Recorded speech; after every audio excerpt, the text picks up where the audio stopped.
Hello students. आज का जो हमारा टॉपिक है वो है सिमेट्रिक डिटर्मिनेंट। तो थोड़ा ध्यान से सुनो। सिमेट्रिक डिटर्मिनेंट में एक्चुअली क्या है कि जैसे हमने सिमेट्रिक मैट्रिक्स है ना, तो जैसे सिमेट्रिक मैट्रिक्स के क्रॉसपॉन्डिंग अगर तुम डिटर्मिनेंट बनाओगे तो उस डिटर्मिनेंट को हम क्या बोलेंगे? Symmetric determinant. ठीक है। सिमेट्रिक मैट्रिक्स आपको ऑलरेडी बताया जा चुका है। सिमेट्रिक मैट्रिक्स में क्या होता है? कंजुगेट एलिमेंट्स जो होते हैं ना वो आपस में सेम होते हैं। कंजुगेट एलिमेंट किसे बोलते हैं? ए आई जे का कंजुगेट क्या होगा? ए जे आई। तो अगर ए जे आई के इक्वल है फॉर ऑल आई एंड जे, तो हम क्या बोलते हैं कि वो मैट्रिक्स हमारा एक सिमेट्रिक मैट्रिक्स है। ठीक है। तो तो सिमेट्रिक मैट्रिक्स के कॉरस्पॉन्डिंग डिटर्मिनेंट बनाएंगे तो उसे हम क्या बोलेंगे? Symmetric determinant. तो यहां हमने क्या बोला कि if A I J is equal to A J I then that determinant is called a symmetric determinant. ठीक है। तो ये देख लो 3/3 ऑर्डर का एक सिमेट्रिक डिटर्मिनेंट लिखा है, ये 2/2 ऑर्डर का सिमेट्रिक डिटर्मिनेंट लिखा है। क्यों है ये सिमेट्रिक डिटर्मिनेंट? बिकॉज इसके कंजुगेट एलिमेंट सेम है। देखो ये A12 पे एलिमेंट 2 है, A21 पे एलिमेंट भी 2 है, ये दोनों सेम है ना, कंजुगेट है। A31 पे एलिमेंट 4 है, A13 पे भी एलिमेंट 4 है, तो ये भी एक दूसरे का कंजुगेट है, सेम है। A32 पे 8 है, A23 पे भी 8 है, तो ये भी कंजुगेट है, ये सेम है। और डायगनल खुद अपना कंजुगेट होता है। डायगनल में क्या होता है? A11 में 1 की जगह तुम रो और कॉलम को इंटरचेंज करोगे तो फिर A11 मिलेगा। तो डायगनल तो खुद ही अपना कंजुगेट होता है। तो कहने का ये मतलब है कि सिमेट्रिक मैट्रिक्स के कॉरस्पॉन्डिंग डिटर्मिनेंट को हम सिमेट्रिक डिटर्मिनेंट बोलते हैं। और सिमेट्रिक डिटर्मिनेंट का कंडीशन क्या होगा? जो सिमेट्रिक मैट्रिक्स का कंडीशन होता है, क्या होता है? A I J is equal to A J i for all i and j. ठीक है। अब when i is equal to j, i और जे को तुम सेम कर दोगे तो हमें क्या मिल जाएगा? डायगनल का एलिमेंट जो खुद का कंजुगेट होता है। ठीक है। सेम लाइन पर स्क्यू सिमेट्रिक डिटर्मिनेंट है। स्क्यू सिमेट्रिक डिटर्मिनेंट क्या होता है? स्क्यू सिमेट्रिक मैट्रिक्स के कॉरस्पॉन्डिंग जो डिटर्मिनेंट होता है उसे हम क्या बोलते हैं? Skew symmetric determinant. इसमें क्या होता है? ए आई जे किसके इक्वल होना चाहिए? माइनस ए जे आई के। मतलब क्या है कि जो कंजुगेट एलिमेंट्स होंगे वो एक दूसरे के निगेटिव होंगे। किसमें? स्क्यू सिमेट्रिक डिटर्मिनेंट में कंजुगेट एलिमेंट क्या होंगे? एक दूसरे के निगेटिव। जैसे हम सिमेट्रिक मैट्रिक्स में बोलते हैं वही सेम चीज है। Then that determinant is called a skew symmetric determinant. ठीक है। जब कंजुगेट एलिमेंट एक दूसरे के निगेटिव हो जाए, और अगर हमने आई को जे के से रिप्लेस कर दिया तो यहाँ पे अगर तुमने आई और जे को सेम रख दिया तो फिर क्या आ जाएगा? ए i i is equal to minus A i आई। तो यहां से क्या मिल जाएगा? 2 ai इज इक्वल टू 0। तो a i i is equal to 0 for all i and j. इसका क्या मतलब है? ए आई आई किसे रिप्रेजेंट करते हैं? डायगनल के एलिमेंट को। इसका ये मतलब है कि स्क्यू सिमेट्रिक डिटर्मिनेंट में जो डायगनल एलिमेंट्स होते हैं वो हमेशा 0 होते हैं। ये तो ऑलरेडी बताया जा चुका है सिमेट्रिक डिटर्मिनेंट में। सिमेट्रिक डिटर्मिनेंट में बोला गया था ना कि in symmetric determinant every diagonal elements must be 0. Sorry, skew symmetric determinant या skew symmetric matrix every diagonal elements must be 0। तो स्क्यू सिमेट्रिक मैट्रिक्स के क्रॉसपॉन्डिंग जो डिटर्मिनेंट होता है उसी को तो हम बोलते हैं स्क्यू सिमेट्रिक डिटर्मिनेंट। तो स्क्यू सिमेट्रिक डिटर्मिनेंट के भी डायगोनल एलिमेंट्स 0 होंगे। ठीक है। यहाँ पे क्या बोला जा रहा है? Diagonal elements of A skew symmetric determinant should be 0। ठीक है। तो यहाँ देख लो ये 4/4 ऑर्डर का एक स्क्यू सिमेट्रिक डिटर्मिनेंट है। इसके डायगोनल एलिमेंट देख लो एक दूसरे के नेगेटिव है।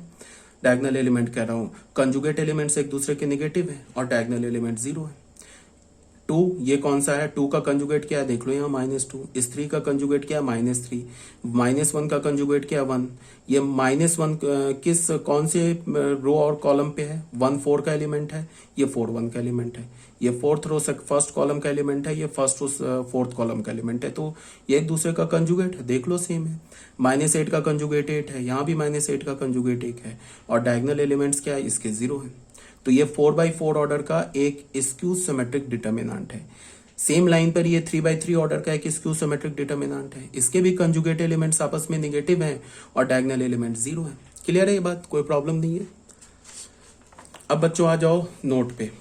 नोट में क्या बोला जा रहा है? Determinant value of odd order skew symmetric determinant will be 0। ये भी बताया जा चुका है मैट्रिक्स चैप्टर में कि किसी भी स्क्यू सिमेट्रिक डिटर्मिनेंट किसी भी स्क्यू सिमेट्रिक मैट्रिक्स के क्रॉसपॉन्डिंग जो डिटर्मिनेंट होता है, ऑड ऑर्डर का स्क्यू सिमेट्रिक मैट्रिक्स हो, उसके क्रॉसपॉन्डिंग जो डिटर्मिनेंट होता है वो हमेशा जीरो होता है। किसके लिए बोल रहा हूं? Odd order skew symmetric determinant के लिए, इवन ऑर्डर के लिए नहीं बोल रहा हूं। इवन ऑर्डर में जीरो हो भी सकता है, जीरो नहीं भी हो सकता है, but odd order skew symmetric determinant का वैल्यू हमेशा जीरो होता है। चाहे तुम 3/3 odd order skew symmetric determinant ले लो, या 5/5 odd order skew symmetric determinant ले लो, या 7/7 odd order skew symmetric determinant ले लो, वैल्यू हमेशा जीरो होगा। अब इवन ऑर्डर 2/2 के लिए, 4/4 के लिए जीरो आ भी सकता है, नहीं भी आ सकता है, ठीक है, बट ऑड ऑर्डर में तो हमेशा जीरो होगा। एक एग्जांपल हमने ले लिया, 3/3 ऑर्डर का एक हमने स्क्यू सिमेट्रिक डिटर्मिनेंट ले लिया, इसका वैल्यू जीरो होगा। कैसे जीरो होगा वो यहां पे दे रखा है। ये हमने डेल्टा लिया, इसमें हमने क्या किया, कंजुगेट ले लिया। ऐसे कंजुगेट लेने की जरूरत नहीं थी, ये कंजुगेट कह रहा हूं, ट्रांसपोज ले लिया, इसको लेने की जरूरत नहीं थी। ये डायरेक्ट हम लोग क्या कर सकते हैं कि चलो इसका ट्रांसपोज ले लिया। ट्रांसपोज लेने के बाद हमने क्या किया, first row, second row, third row, तीनों से माइनस माइनस कॉमन ले लिया। तो यहाँ पे क्या आ जाएगा, -1⁻3। अब यहाँ पे क्या होगा, ये जो हमारे पास मैट्रिक्स बचेगा, डिटर्मिनेंट बचेगा, ये डिटर्मिनेंट तो डेल्टा लिखा हुआ है, देख लो डेल्टा के इक्वल है। तो -1⁻3 ये माइनस हो गया, माइनस डेल्टा हो गया। तो हमें क्या मिला, delta is equal to minus delta. तो यहां से 2 delta is equal to 0, delta is equal to delta is equal to 0। तो हमें डेल्टा किसके इक्वल है, इसके इक्वल है, तो इसका वैल्यू क्या हो गया, 0। ये प्रूफ हो गया। तो इसी बात को तुम यहां ऐसे भी देख सकते हो कि अगर सपोज डेट ये -3 के इक्वल, ये -1⁴ होता, अगर इवन ऑर्डर होता तो यहां पे क्या आ जाता, 4 हो जाता। तो फिर हमें क्या मिलता, delta is equal to delta. अगर ये -1 पे इवन ऑर्डर होता, ये 4/4 ऑर्डर का होता, तो यहाँ पे क्या मिलता हमें, 4। तो फिर हमें क्या मिलता, delta is equal to delta. Delta के इक्वल है। तो delta is equal to delta से हमें क्या रिजल्ट मिल रहा है, कोई रिजल्ट नहीं मिल रहा है। ये नहीं होगा कि delta is equal to delta है तो दोनों साइड से हमने डेल्टा को कैंसिल करके 0 इज इक्वल टू 0 बोल दिया और फिर बोल दिया कि डेल्टा तो हमेशा 0 के इक्वल है। ये लॉजिक ट्रू नहीं है, ठीक है। Delta is equal to delta बोलने का मतलब कि डेल्टा का वैल्यू कुछ भी हो सकता है। 2 इज इक्वल टू 2 भी हो सकता है, मीन्स डेल्टा का वैल्यू 2 भी हो सकता है, डेल्टा का वैल्यू 0 भी हो सकता है। तो डेल्टा इज इक्वल टू 0, ये 0 इज इक्वल टू 0 भी हो सकता है। मीन्स क्या है कि डेल्टा का वैल्यू फिर कुछ भी हो सकता है। अगर तुमने डेल्टा इज इक्वल टू ऐसे आता है ना, delta is equal to -1⁴ into delta, ऐसे होता, तो यहां से हमें क्या मिलता, delta is equal to delta. तो इसका मतलब क्या है कि अब ये डेल्टा का वैल्यू कुछ भी हो सकता है, 0 भी हो सकता है तो 0 इज इक्वल टू 0 ट्रू हो जाएगा, 4 भी हो सकता है तो 4 इज इक्वल टू 4 भी ट्रू हो जाएगा। तो इसका क्या मतलब है कि डेल्टा कोई भी रियल नंबर एक्सेप्ट कर सकता है, ठीक है। किसके लिए मैं बोल रहा हूं, even order skew symmetric determinant के लिए, ठीक है। और odd order skew symmetric determinant तो हमेशा 0 होगा। जैसे ये देख लो, सेकेंड एग्जांपल लिया हमने, even order skew symmetric determinant लिया, इसका हमने डिटर्मिनेंट वैल्यू कैलकुलेट किया, क्या मिल गया हमें, √2, जो कि 0 नहीं है। ये भी है ना skew symmetric determinant of order 2। फिर हमने क्या किया, एक 2/2 ऑर्डर का नल मैट्रिक्स लिया। तो हमें तो पता है कि null matrix is both symmetric as well as skew symmetric. तो 2/2 ऑर्डर का एक नल मैट्रिक्स लिया, इसका डिटर्मिनेंट कैलकुलेट किया, ये भी 0 आ गया। तो यहाँ पे क्या है, ये इवन ऑर्डर का स्क्यू सिमेट्रिक मैट्रिक्स है, तो इसका वैल्यू भी 0 हो गया। तो यहाँ पे कहने का क्या मतलब है कि even order skew symmetric determinant का वैल्यू 0 भी हो सकता है और 0 नहीं भी हो सकता है, but odd order skew symmetric determinant का वैल्यू हमेशा 0 होगा, ये कहने का मतलब है, ठीक है। अब बच्चों आ जाओ सम स्पेशल डिटर्मिनेंट। इसको थोड़ा ध्यान से सुनो। ये जो डिटर्मिनेंट है ना, ये एक्चुअली बोर्ड के पॉइंट ऑफ व्यू से इंपॉर्टेंट नहीं है, बट जेई मेंस के पॉइंट ऑफ व्यू से काफी इंपॉर्टेंट है। इसे तुम्हें रट जाना है, बिल्कुल याद रखना है। तो स्टार्ट करते हैं। पहला क्या हमारा, सिमेट्रिक डिटर्मिनेंट।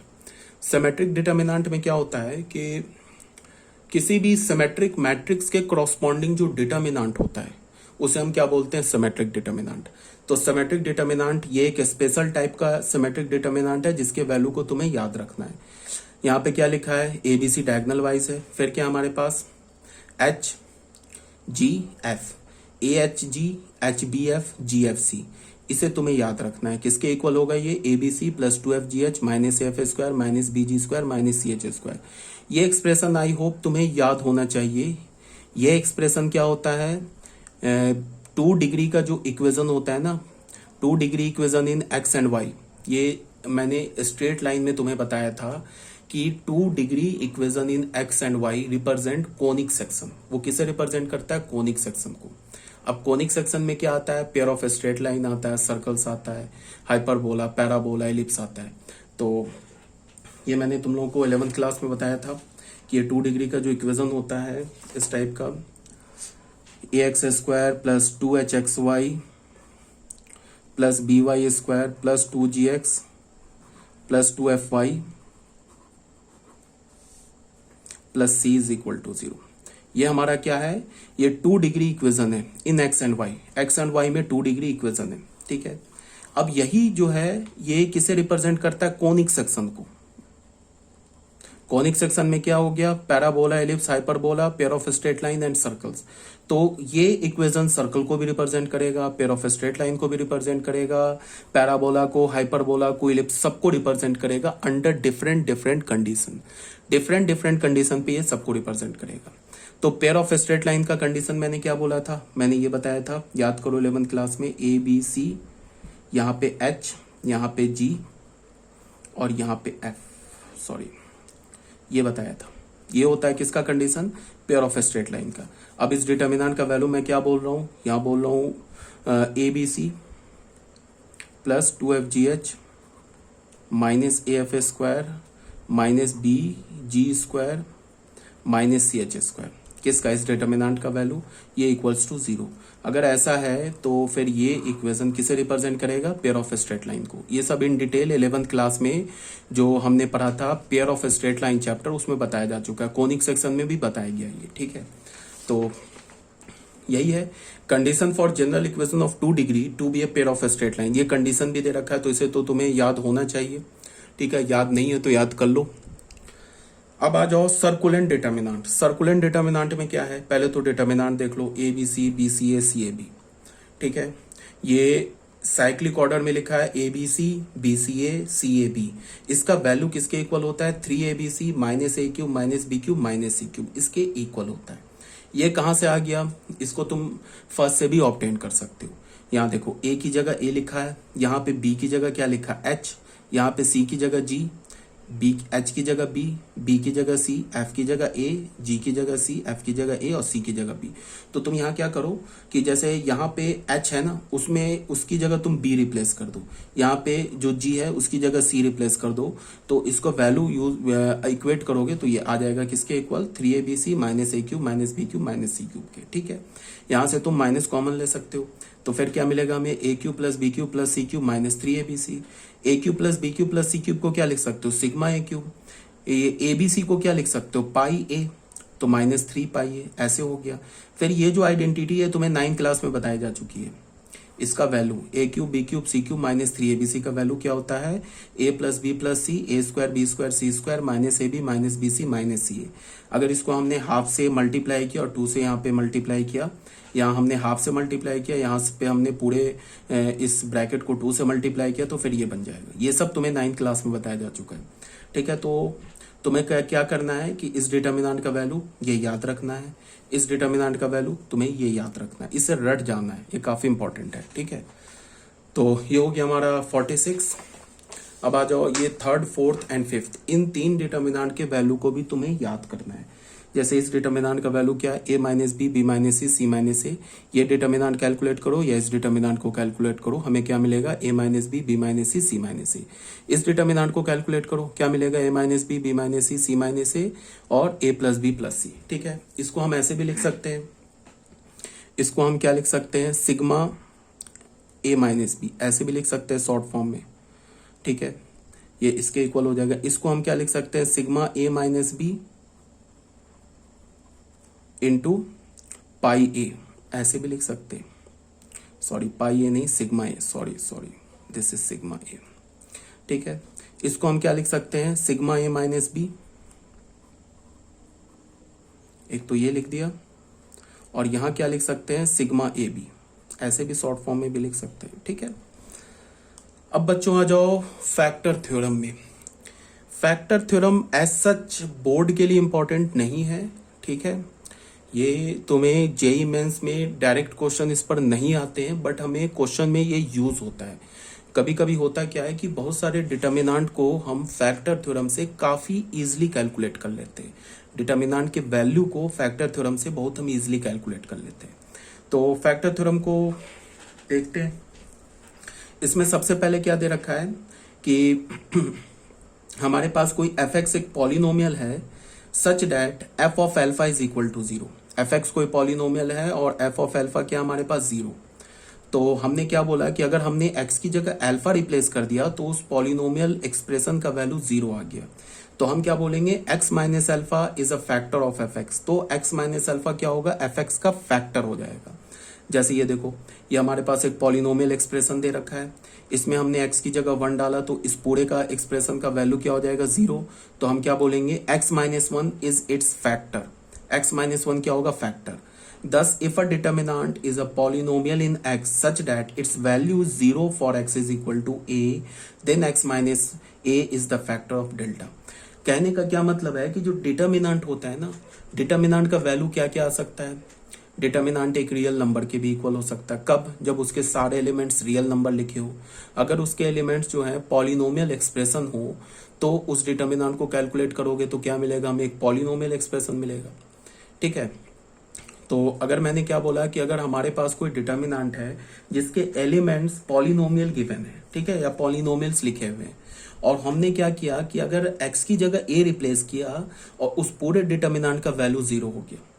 तो डिटर्मिनेंट का वैल्यू जीरो हुआ, इसका मतलब कि उस डिटर्मिनेंट के क्रॉसपॉन्डिंग जो नेट पॉलिनोमियल एक्सप्रेशन है उसका वैल्यू जीरो हो गया, ठीक है। तो हम क्या बोलेंगे, x माइनस ए उस डिटर्मिनेंट का एक फैक्टर हो जाएगा। x माइनस ए फैक्टर होने का मतलब कि उस डिटर्मिनेंट के क्रॉसपॉन्डिंग जो पॉलिनोमियल एक्सप्रेशन है उसका एक फैक्टर x माइनस ए हो जाएगा, ठीक है।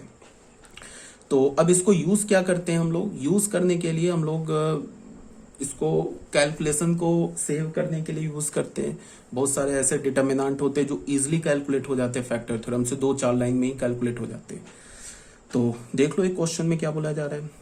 क्वेश्चन में without expanding evaluate the determinant, बिना एक्सपैंड किए हुए इस डिटर्मिनेंट को इवेलुएट करो और ये लेफ्ट हैंड साइड को इस राइट हैंड साइड के इक्वल प्रूफ करो विदाउट इवेलुएटिंग। तो इसमें हम एक काम ये भी कर सकते हैं कि डिटर्मिनेंट की प्रॉपर्टी लगा दिया। अब प्रॉपर्टी लगाने के बाद फिर हमने क्या किया, इस डिटर्मिनेंट को इसके इक्वल प्रूफ कर दिया। एक तो काम ये भी कर सकते हैं, बहुत आसान है। R1 को चेंज करो, R1 माइनस R2 कर दो, फिर R2 को चेंज करो, R2 माइनस R3 कर दो। या फिर तुम ऐसे करो, R1 को चेंज करो, R1 माइनस R3, R2 को चेंज करो, R2 minus R3। Easily calculate भी हो जाएगा, बट फैक्टर थ्योरम से और आसानी से कैलकुलेट हो जाएगा। बहुत हमें कम प्रॉपर्टी लगानी होगी, अब बहुत ही इजिली 2-4 स्टेप में ही कैलकुलेट हो जाएगा, बट एक बार इसे अच्छे से समझना होगा। तो उसके लिए क्या है, देखो सबसे पहले हमने क्या बोला कि यहां देखो, सबसे पहले इसमें हमने क्या बोला कि हमने ये जो a है ना, a, इसको हमने x की तरह ट्रीट किया। हमने a को x बोल दिया और b और c को कांस्टेंट बोल दिया। तो अगर तुमने a को x बोला तो और b और c को कांस्टेंट बोला तो ये जो डिटर्मिनेंट होगा ना, ये एक क्यूबिक पॉलिनोमियल एक्सप्रेशन हो जाएगा। क्या हो जाएगा, क्यूबिक पॉलिनोमियल एक्सप्रेशन। कब, जब अगर हम a को x बोले और b और c को एज अ कांस्टेंट ट्रीट करें। तो यहाँ इस बात को यहाँ पे लिखा हुआ है, पहले समझ लो एक बार, बहुत इजी है, एक बार बस समझने की देरी है। हमने क्या बोला, a को बोला ट्रीट एज x और b और c को बोला ट्रीट एज कांस्टेंट। तो डेल्टा क्या हो जाएगा, polynomial cubic expression in x। तो ऐसे अगर हमने a को x बोला तो ये क्या हो जाएगा, 1x x cube, 1b b cube, 1c c cube, ये हो जाएगा क्यूबिक इक्वेशन इन x, ठीक है। तो अब यहां पे देखो इस डिटर्मिनेंट को, अगर इस डिटर्मिनेंट में हमने x की जगह a रिप्लेस कर दिया, तो अगर इसमें हमने x की जगह a नहीं, सॉरी x, a को ही तो हमने x बोला है, x की जगह हमने b रिप्लेस कर दिया, तो हमारा R1 और R2 आइडेंटिकल हो जाएगा, फर्स्ट और सेकंड रो आइडेंटिकल हो जाएगा। तो इस डिटर्मिनेंट का वैल्यू हमें क्या मिलेगा, जीरो, ठीक है। अब तुम, अगर हमने x की जगह क्या रिप्लेस किया, b रिप्लेस किया, तो R1 R2 आइडेंटिकल हो गया, तो इस डिटर्मिनेंट का वैल्यू जीरो हो गया। तो हमने क्या बोला, x माइनस बी इस डिटर्मिनेंट का एक फैक्टर हो गया, ठीक है। अब x, a को हमने x बोला है, तो अगर मैं किसी वेरिएबल के नाम को चेंज कर दूं तो प्रॉपर्टी थोड़े ना चेंज हो जाएगी। ठीक है, ये तो मैंने समझाने के लिए तुम्हें बोला कि तुमने ए को एक्स रिप्लेस कर दो, क्योंकि ए बी सी जनरली हमें कांस्टेंट दिखता है या पैरामीटर्स दिखता है। एक्स वाई जेड जो है ना हमें वेरिएबल दिखता है, बट हम स्मॉल ए को भी तो वेरिएबल मान सकते हैं। तो